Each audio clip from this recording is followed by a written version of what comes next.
Tēnei a Tyla Harrison-Hunt e tohana I ona pānuitanga. Me tana hiahia kia tono anō mō te tūru Kaunihera Ōtautahi. Because the job's not done. There's so many things to do. It's the most multicultural ward in the city, the most youthful ward in the city. It's also the most rented ward in the city. So there's a lot of diversity in Riccarton.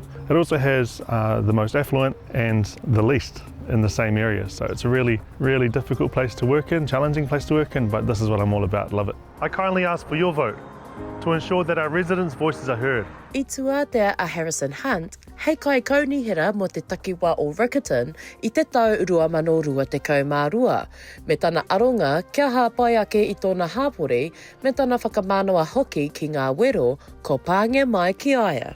The biggest challenge has always been the speed. So I found it easier just getting in and doing it myself. And when you go around Riccarton, you see all of the things that are changing, such as rubbish, traffic, water, those are the big main ones that we hear here, and also safety for streets, so that's improved lighting and things of the sort. So I wanted to do the basics right, obviously, but going a bit further than that. We've got a lot of homeless whānui on our streets, particularly after the changes that have happened in government. So it's actually up to us to decide on how we're going to look after these people in order for the better outcomes for all of our whānau in Riccarton. Ka noho mā tā mua ko te hāpori mā Harrison-Hunt, pēnei I te kaupapa o Riccarton Collective, me tana aronga kia tūhono anō te hāpori. So first we've got the Riccarton Collective for champions, then I wanted to do a Riccarton Collective for our residents and also a Riccarton Collective for our businesses. Businesses are doing it really tough, particularly on Riccarton Road, and you'll see all the for lease signs everywhere. And what that means is that we negotiate with those landlords, we talk to them, we provide infrastructure for them to feel safe, such as lighting in car parks that don't have it.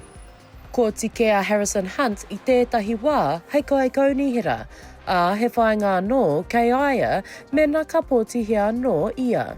I want to gain public trust. I want to get that up and running again. Now when you're the mayor, you've got to do it differently. But as a councillor, you've got to be super local and make sure you get stuck into anything that they have. And that's where I'm sort of coming from, that localised perspective to make sure all of our neighbours are looked after. Ka katia ngā pōtitanga hei te kaumātahi o ke topa, a taihua ke ka kite me nā ka hoki atu a Harrison-Hunt ki te tūru Kaunihera mō Riccarton. Shakayla Andrews-Alapaki, Tahu News.